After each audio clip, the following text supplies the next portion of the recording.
크리스마스 날 밤에 투고자 로로님 20대 남성 회사원 심령 스팟 후쿠오카현 미야와카시 이누나키댐 今から2年前のクリスマスの夜、イルミネーションで 지금로부터 2년 전 크리스마스 날 밤 네온 사인으로 빛나는 거리를 연인들이 손을 잡고 걷는데 우리 남자 넷은 여친도 없고 예정도 없어 그 지루함을 주체하지 못하고 있었습니다. 그럴 때 누가 말을 꺼냈는지는 기억나지 않아요. 이누나키댐 가볼까? 그 한마디에 우리는 의기양양하게 차에 올랐고 심령 스팟으로 유명한 그곳으로 향했죠. 후쿠오카에서도 제일 무섭다고 소문난 이누나키댐, 구 이누나키 터널과 이누나키 촌의 전설 등 듣기만 해도 등줄기가 얼어붙는 소문이 여럿 있죠. 하지만 그날 밤 우리는 공포보다도 여친이 없다는 적적함이 싫어 뭔가로 달래고 싶었던 거라고 봅니다. 차가 댐에 근접함에 따라 길은 점점 좁아지고 가로등도 드문드문 보입니다. 밖에는 짙은 복사무가 끼어 자동차의 전조등도 미덥지 않게 느껴졌습니다. 댐에 도착하자 바로 개의 동상이 눈에 들어왔습니다. 동상 뒤로는 앞이 보이지 않는 통로가 뻗어 있었고 통로 양쪽으로는 펜스로 울타리가 쳐져 있습니다. 조금 전까지 불던 바람은 어느새인지 짙은 안개를 끌고 어디로 사라졌고 주변은 마치 소리를 잃은 듯 적막한 세상이 펼쳐져 있었습니다. 그 정적에 뒷걸음질 치는 것처럼 차 안에서 서로 장난치고 있던 우리들의 분위기도 조금씩 무겁게 가라앉아가는 걸 느꼈습니다. 가자, 사진 찍으러. 분위기 메이커인 A가 그렇게 말했고 스마트폰을 들고 찰칵 셔터를 눌렀죠. 그 순간이었습니다. 금속이 튀는 듯한 충격음이 펜스 건너편에서 들렸습니다. 우리 넷의 얼굴이 순간적으로 굳어지는 걸 알았어요. 바람은 불지 않았고 주변 나무들도 전혀 흔들리고 있지 않습니다. 뭔가가 펜스를 세게 내리친 거라고 생각. 우리는 서로 얼굴을 마주봤습니다. 실화냐? 지금 뭐지? 누군가의 작고 겁먹은 목소리가 순간적으로 밤의 어둠에 녹아듭니다. B가 바로 펜스 너머로 불빛을 비춰봅니다. 거기에는 새까만 어둠만이 펼쳐져 있었습니다. 그래야만 했는데요. 그런데도 내 옆에 있던 C가 떨리는 목소리로 말했습니다. 펜스 뒤, 저쪽에서 뭔가가 움직였어.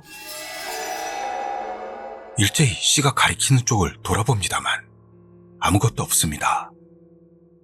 다만 그때 댐 쪽에서 겨울이라고는 생각할 수 없는 따뜻한 바람이 불어와서 볼을 간지럽혔습니다. 그리고 C는 자기가 가리키는 방향을 응시한 채 갈라진 목소리로 말합니다. 살아있는 건 분명한데 근데 머리가 없었어. 나는 농담하지 말라며 웃어주고 싶었는데요. 목소리가 나오질 않습니다. 왜냐하면 나도 불빛 끝 언저리에서 하얀 그림자가 순간적으로 흔들리는 걸 분명 본 것 같은 느낌이었으니까요. 그게 사람이었는지 아니면 다른 동물의 것이었는지는 알 수가 없습니다. 다만 시야 끝에 그림자를 넣은 순간 나는 심장이 쥐어뜯기는 것 같은 느낌에 휩싸였습니다. 어쩌면 모두가 같은 걸 봤을지도 모릅니다. 다음 순간 일제히 우악 소리를 지르며 차로 달아났고 바로 시동을 걸었습니다. 그리고 차를 출발시키기까지의 짧은 시간 동안 모두가 숨을 멈추고 있었습니다. 펜스 건너편 어둠 속에서 깡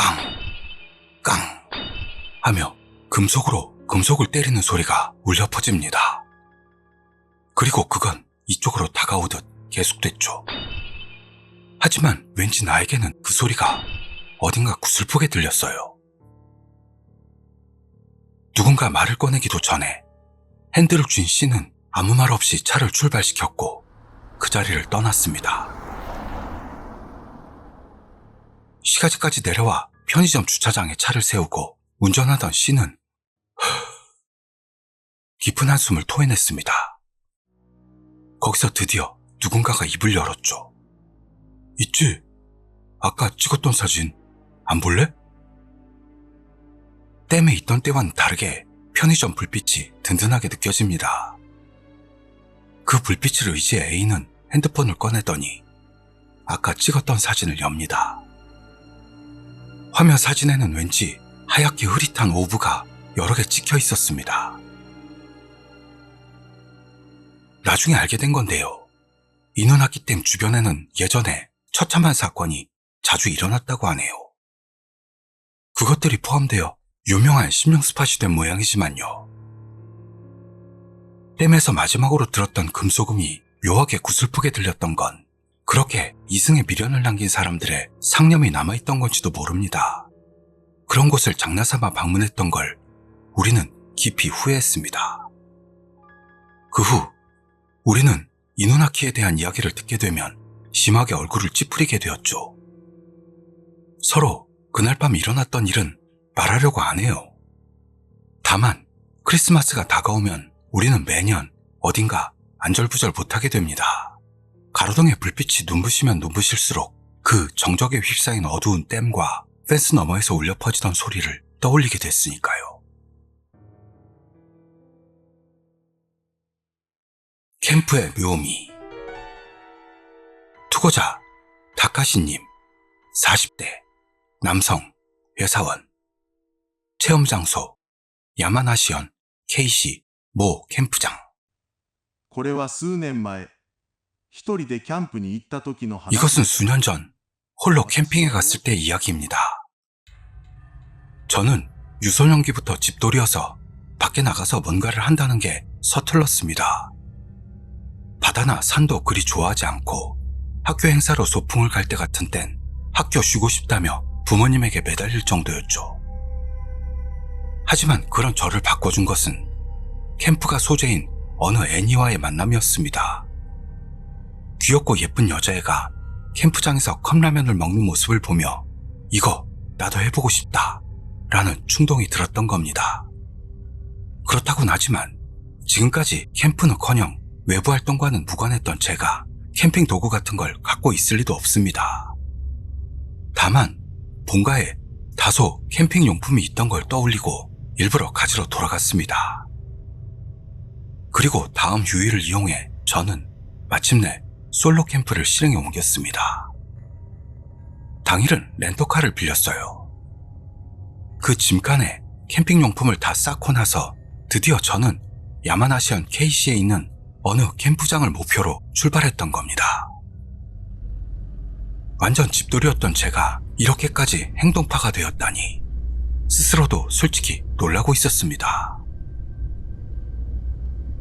제가 사는 집은 가나가와라서 야마나시 쪽 캠프장이라면 이동해도 그렇게 시간이 걸리지는 않겠지 얕보고 있었습니다만 휴일이라 도로가 막힌 탓에 체감상 3시간 정도를 더 걸리고 말았습니다.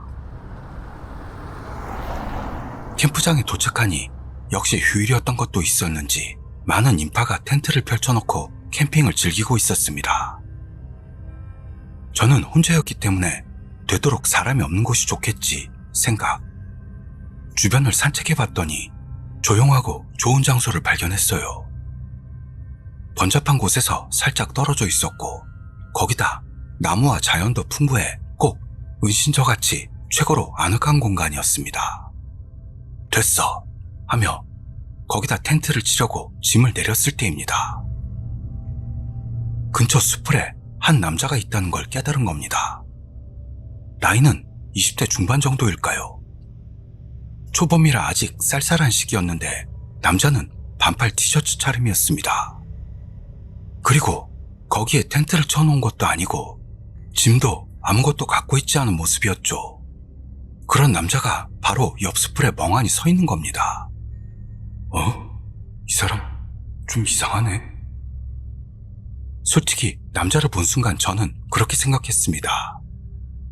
다만 저는 제 일로 정신이 없었고 지금은 텐트를 치느라 열중하고 있어 일단 남자에 대해선 보고도 못 본 척했습니다. 대략 30분 정도 걸려 텐트를 다 조립하고 이번에는 가져온 소형 의자를 준비했습니다. 그때 문득 숲을 쪽으로 눈을 향하자 아까의 그 남자의 모습은 없었습니다. 어딘가로 가주었구나 생각, 안심되었죠. 일단 정신을 차리고 좋아, 다음은 모닥불을 피우자 다짐하며 의자 앞에다 모닥불 받침을 꺼냈을 때였습니다. 언제 나타난 건지 아까의 남자가 눈앞에 서 있었고 이번에는 저에게 말을 걸어왔던 겁니다. 여기 자주 오십니까? 스스럼 없이 말을 걸어온 남자. 그렇죠, 갖고 와요. 저는 적당히 대답했습니다. 속으로는 캠프 자체가 처음인 주제에 그 사람이 빨리 어디로 갔으면 좋겠다 생각. 엉터리로 대충 건성건성 대답할 심산이었습니다. 그러자 남자는 저는 2번째예요 하더니 쓱 일어나 다시 어딘가로 가버렸습니다. 뭐야 이 대화는? 2번째? 그러니까 뭐야, 기분 나쁘게. 이 끝나지 않은 대화도 있어 저는 드디어 남자에게 불신감을 품게 됩니다. 하지만 결국 신경을 쓴다고 해도 방법이 없으니 저는 정신을 가다듬고 다시 혼자의 시간을 즐기기로 했습니다. 타닥 타닥 하며 이윽고 모닥불이 안정되고 타기 시작했을 무렵 문득 배가 고픈 상태를 깨달았죠. 저는 집에서 가지고 온 통조림을 꺼내 바로 눈앞의 모닥불을 이용해 데운 뒤 먹어봤습니다. 역시 밖에서 먹으니까 색다른 느낌이 들고 일반 통조림이 너무도 맛있었습니다. 이게 캠프의 묘미인가? 생각하며 즐기는 사이 점점 해가 저물어왔기 때문에 가지고 온 라디오가 달린 전등을 꺼내 스위치를 넣었습니다. 그리고 불멍을 때리는 것만으로도 마음이 씻기는 느낌이 들었고 왠지 굉장히 신비로운 기분인 채 밤이 깊어갔습니다. 정신을 차려보니 시간은 이미 10시를 넘고 있었어요. 시간도 시간인지라 드디어 제가 제일 하고 싶었던 걸 하기로. 모닥불로 물을 끓여 가지고 온 컵라면에 붓습니다.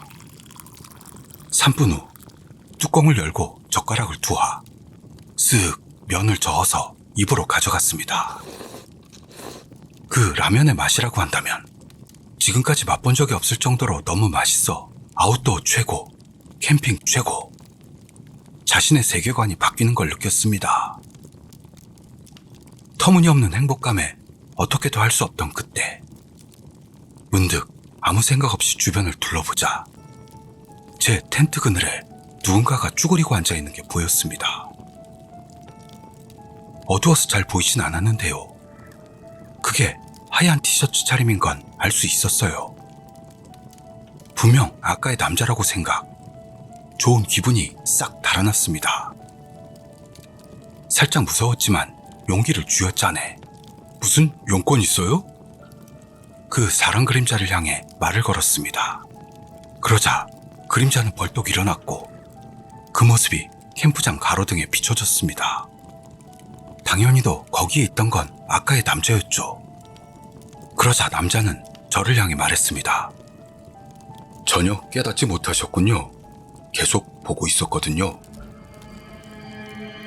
이 말에 저는 공포를 느꼈습니다. 역시 이놈 정상이 아냐. 바로 그 사람을 거절하려고 했는데요. 여기서 혐오감을 드러냈다간 흥분한 남자가 무슨 짓을 할지 모른다고 순간적으로 생각했고 정신을 가다듬어 최대한 평정하게 대응하도록 마음먹었습니다. 그 사람과 몇 턴인가 별것도 아닌 대화를 나눈 뒤 남자는 다시 어딘가로 사라져갔습니다. 그땐 이미 컵라면의 감동도 어딘가로 사라지고 있었죠. 진짜 뭐야 저놈. 이젠 돌아갈까도 생각했습니다만 수고스럽게 친 텐트도 아깝고 하니 역시나 하룻밤을 텐트에서 자기로 했습니다. 텐트 안은 생각했던 것보다도 쾌적했습니다. 다리도 쭉 뻗을 수 있어서 아주 편안했죠. 다만 오래된 텐트라 원단이 얇은지 지퍼를 닫아도 바깥이 살짝 비쳐서 보입니다. 물론 바깥쪽에서도 안이 비쳐 보입니다. 가로등이 이상하게 눈부시네 생각하면서 그날 밤은 운전으로 인한 피로 등으로 몸이 무거워 바로 잠이 들었습니다. 대략 새벽 3시가 넘었을 정도일까요? 화장실에 가고 싶어져 저는 눈을 떴습니다. 일어나서 텐트 지퍼에 손을 뻗었을 때 딱 손을 멈췄습니다. 밖에 사람 그림자가 있었어요. 그 실루엣으로 볼 때 상대가 티셔츠 차림인 것은 명백했죠. 또 그놈인가? 내심 공포와 함께 초조함을 느꼈습니다. 하지만 지금 밖으로 나가면 어떻게 될지 모른다. 본능적으로 느껴 화장실은 일단 참고 아침이 올 때까지 누운 채로 버텼습니다. 이윽고 바깥이 밝아졌을 무렵 조심조심 텐트 지퍼를 열었어요. 거기에 남자의 모습은 없었습니다. 상쾌한 아침 캠프장의 풍경, 그것과 역시 상쾌한 자연의 공기가 주변을 가득 메우고 있었습니다. 그러던 중 문득 다시 한번 지난밤 일을 떠올리니 왜 그 남자는 제 텐트 앞에 있었는지 딱히 무슨 일을 당한 것도 아니고 당최 짐작도 할 수 없었습니다. 일단 밤새 참았던 소변을 보러 화장실로 서둘렀습니다. 그 후 건강한 아침 공기를 느끼며 물을 끓였고 커피를 마셨습니다. 이것도 캠핑의 묘미 중 하나라고 생각했습니다. 어느 정도 캠핑의 묘미도 느꼈으니 저는 만족하고 텐트를 걷고 캠프장을 뒤로 했습니다. 돌아올 때 문득 티셔츠 남자가 신경 쓰여 주위를 둘러봤는데요. 남자의 모습은 어디에도 없었습니다. 대체 그 남자는 뭐하는 놈이었을까요?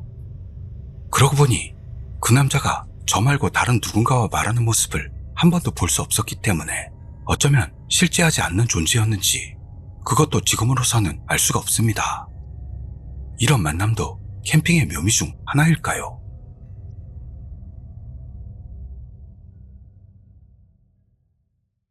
(2층의) 아이. 투고자 알파님, 32세 여성, 회사원. 체험 장소 미에현 마스사카시, 친구 조부모님 댁. これは今から十数年前、私が大学を卒業して間 이것은 もない頃 지금부터 십수년 전 제가 대학을 졸업하고 얼마 지나지 않았을 무렵 겪었던 이야기입니다. 미에현 마스사카시 안쪽에 제 친구 A의 조부모님이 사시던 집이 있었습니다. 할아버지가 돌아가시고 할머니가 시설에 들어가신 이후로 거의 아무도 사용하지 않는 상태라고 했습니다.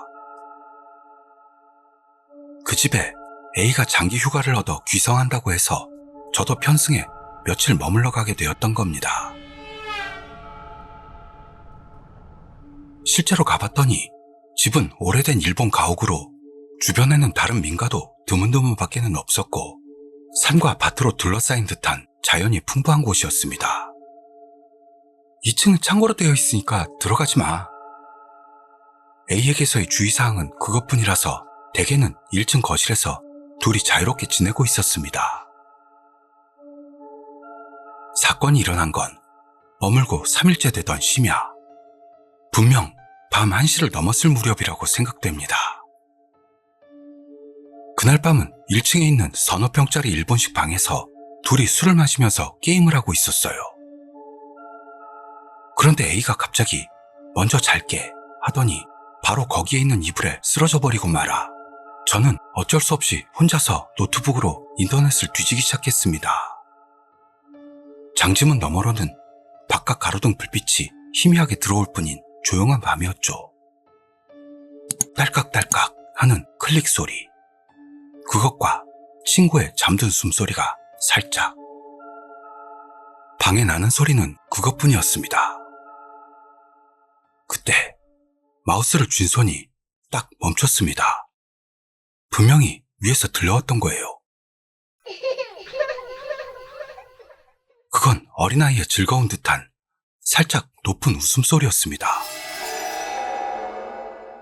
이상한 생각이 들었지만 그 소리가 들린 건 그 순간뿐. 바로 다시 정적으로 돌아와서 기분 탓인가 생각하고 저는 인터넷으로 돌아가려고 했습니다. 그러자 이번에는 웃는 소리가 아닌 쿵쾅쿵쾅 하며 아이가 뛰어돌아다니는 것 같은 소리가 2층 전체로 울려 퍼졌습니다. 그것도 한두 번이 아닙니다. 쿵쾅쿵쾅 하며 2층 끝에서 끝으로 달려 지나가더니 바로 다시 쿵쾅쿵쾅 하며 이번에는 반대로 돌아갔고 다다미 위를 맨발로 달리는 듯한 마른 발소리가 몇 번이고 들린 겁니다. 이건 진짜 이상하다 생각. 저는 바로 옆에서 자고 있는 A를 흔들어 깨웠습니다. 야, 일어나. 위에서 이상한 소리가 나. A는 잠이 덜 깬 상태로 시끄럽네. 뭔데? 뭔 소리? 하고 되물어서 어린애가 웃는 소리하고 발소리. 안 들려? 봐, 지금도. 그렇게 말하면서 저는 천장을 가리켰어요. 에? 위에서? 웃음소리? 발소리? 그러면서 A는 제 손가락을 따라가듯 위를 보더니 단숨에 잠에서 깬 것처럼 얼굴빛이 바뀌었습니다. 2층에서는 쿵쾅쿵쾅 아이가 뛰어돌아다니는 소리가 들려오고 있습니다. A는 다시 이불 속으로 파고들더니 작은 소리로 말했습니다. 2층에는 자물쇠가 걸려있는 데다 창고고 절대로 아무도 올라가지 않아. 그리고 이 집 근처에 어린애 같은 건 없어. 할머니가 시설에 들어가기 전부터 어린애 소리 같은 건 이 근처에서 들어본 적이 없어. 저는 무서워져서 조용히 노트북을 닫고 불을 끈 뒤 친구 옆 이불 속으로 파고들었습니다. 2층의 발소리는 우리가 잠자코 누운 뒤로도 5분 정도 이어졌습니다만 갑자기 딱 그치더니 그 뒤로 그날 밤은 아무런 일도 일어나지 않았습니다. 다음날 아침 밝아지고 나서 A에게 2층으로 확인하러 가자는 말을 꺼냈던 건데요. A는 완고하게 그만둬 라고만 할 뿐 응해주지 않았습니다. 결국 제가 돌아올 때까지 2층 문은 닫힌 그대로였어요. 제가 기묘하게 느꼈던 건 그 소리가 너무 사실적이었던 겁니다.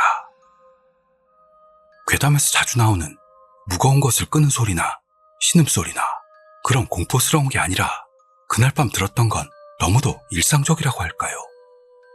순수하게 뛰어노는 아이의 발소리와 웃음이라고 할까요? 그건 마치 거기에 실체가 있고 아래층에 사람이 있는 것 따위는 상관없이 아이들이 천진난만하게 놀고 있는 그런 분위기가 있었습니다. 지금도 A는 가끔 그 집을 사용하는 것 같은데요. 2층 문을 여는 일은 절대 없을 것 같습니다. 수수께끼의 향. 투고자 오오모리님 40대 남성 회사원. 체험 장소 도쿄도 신주쿠구 니시 신주쿠. これは私が10年ぶりに高校時代の友人と偶然 이것은 제가 10년 만에 고교 시절 친구와 우연히 재회했을 때의 이야기입니다. 3년 정도 전, 저는 신주쿠에 쇼핑하러 가 있었습니다. 전화 제품 등 여러 가지를 물색하고 있던 건데요. 결국 가격이 이해되질 않아 아무것도 사지 않고 돌아가게 되었습니다. 신주쿠역에 도착. 오다큐선에서 집으로 돌아가려고 하는데 개찰구 근처에서 땡땡군? 하며 갑자기 누가 말을 걸었습니다. 돌아봤더니 거기에는 고교 시절 친구 A군이 있었어요. A군과는 10년 만에 재회였습니다. 전에 만난 건 아마 몇 명의 친구들과 모였을 때라고 기억하고 있습니다. 저는 그리움과 반가움으로 오랜만이다 말을 걸었고요. A군도 그러네 하고 밝게 대답해 주었습니다. 이런 곳에서 뭐하고 있었어? 물어보자 A군은 우리 집 바로 근처야 라고 합니다. 저는 뭔가 A군의 현재 상황이 궁금해져서는 지금 집에 가도 되냐? 밑자의 본전으로 부탁해 보았습니다. 그러자 A군은 좋아 흔쾌히 대답해 주었습니다. 신주쿠역 밖으로 나와서 여기에서 버스 타야 돼. A군이 재촉하는 그대로 버스에 승차. 7분 정도 간 곳의 정거장에서 A군은 하차벨을 눌렀습니다. 내린 곳은 어디에나 있을 법한 일반 주택지. 거기를 조금 걸어간 곳에 A군이 산다는 맨션이 있었습니다. 여기 3층. A군은 아무렇지도 않게 말합니다. 저에게 있어서 신주쿠의 맨션에 산다는 건 너무도 허들이 높아 생각도 못합니다. 여기 집세 엄청 세지? 물어봤더니 그렇게 세진 않아. A군은 아무렇지도 않게 대답했습니다. 저는 일단 집세에 대해 궁금해지고 말아 끈질기게 얼만데? 물고 들어졌는데요. A군은 시원스럽게 6만엔 이라고 대답했던 겁니다. 너무도 의외의 집세였어요. 이런 입지 조건의 물건이라면 보통은 10만엔은 가볍게 넘을 텐데. 저는 살짝 불신감이 들었습니다. 맨션 입구를 지나 엘베에 올라타 3층에 도착. A군이 집 문을 열던 때 저는 살짝 준비를 했습니다. 집세가 싸기 때문에 상상 속에서 그런 물건일지도 모른다 생각했으니까요. 안으로 들어가자 첫인상으로는 특별히 이상한 모습은 없었습니다. 그렇기는커녕 보통으로 깨끗한 1LDK 집으로 남자 혼자 살기에는 합격점입니다. 거실에 앉아서 적당히 쉬고 있어. 그렇게 챙겨주고 나서 A군은 차를 끓이러 주방으로. A군의 집에 흥미가 솟구친 저는 그동안에도 집안에 장식되어 있는 것들을 보죠. 거실 한 구석에 책장이 있길래 A군이 어떤 책을 읽나 살펴봤더니요. 자기 개발 서적이 굉장히 많은 걸 깨닫습니다. A군은 이런 책을 보는구나. 주방에 있는 A군에게 그렇게 물어보자. 이 집에 이사하고 나서부터 왠지 침울한 일이 많아서 그래서 조금이라도 긍정적으로 살자 해서. 그런 말을 A군은 합니다. 이 집에 이사오고부터 침울한 일이 많다고? 그거 혹시 역시 이 집에서? 저는 이 집의 집세가 이상하게 싼 이유를 알 것 같은 느낌이 들었습니다. 사고 물건. 그 가능성이 어쩔 수 없이 제 속에서 높아져 갔습니다. 실은 도내에는 상당수의 사고 물건이 존재한다는 걸 어딘가에서 들은 적이 있었기 때문입니다. 그러고 있는데 A군이 주방에서 차를 가지고 거실로 돌아왔습니다. 다시 봤더니 10년 만에 만난 A군은 이전보다 왠지 조금 수척하게 보이는 겁니다.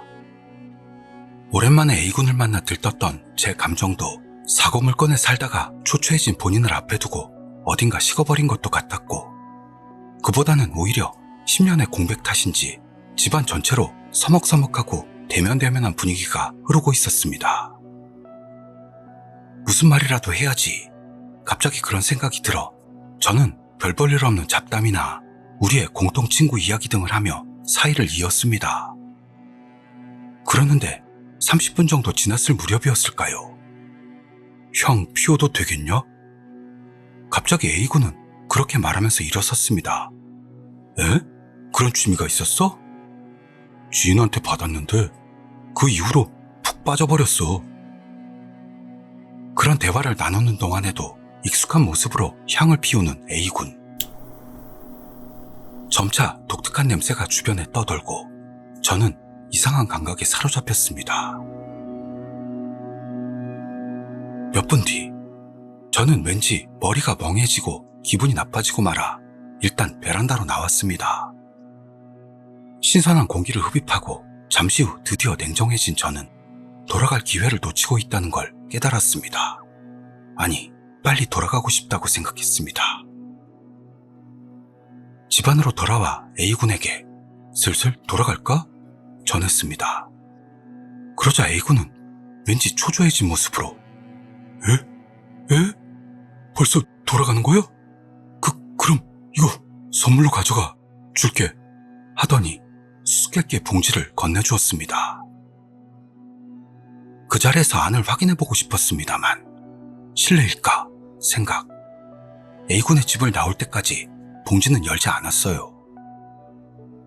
집을 나서 엘베에 타 있는 동안 선물로 받았던 봉지를 열어봤더니요. 안에는 분명 아까 A군이 사용하고 있었을 향이 들어가 있었습니다. 향의 패키지를 확인하니 그건 아마도 태국에서 온 향인 듯 상자에는 이상한 문자가 나열되어 있고 그게 왠지 갑자기 섬뜩하게 느껴졌습니다. 문득 손목시계를 보며 시간을 확인했더니 A군의 집을 방문하고 3시간이나 지나 있어 놀랐습니다. 제 감각으로는 1시간도 지나지 않았을 텐데 정말 이상했습니다. 아니, 이상하다기보다는 무서웠습니다. 신주쿠역에서 전철에 올라 집으로 향하는 동안에도 A군에게서 받은 향이 신경 쓰여 어떻게 할 수가 없었습니다. 그 독특한 냄새가 정말 싫었고 아마 일반적으로도 결코 좋은 향기는 아니라고 봅니다. A군에게는 미안하게 생각됩니다만 며칠 후에 그 향은 버리기로 했습니다. 어째서 A군은 그런 향에 빠져 있던 걸까요? 그리고 제 앞에서 그 향을 피운 일에 뭔가 자규적인 것은 없었을까요? 또한 그 물건에 계속 살고 있는 A군은 정말 괜찮은 걸까요? 10년 만에 재회한 A군이 너무 수수께끼 같아 지금은 살짝 섬뜩한 재회였던 듯 느껴져 여기에 써봅니다. 그 뒤로 지금까지 A군과는 아직 만나지 못하고 있습니다.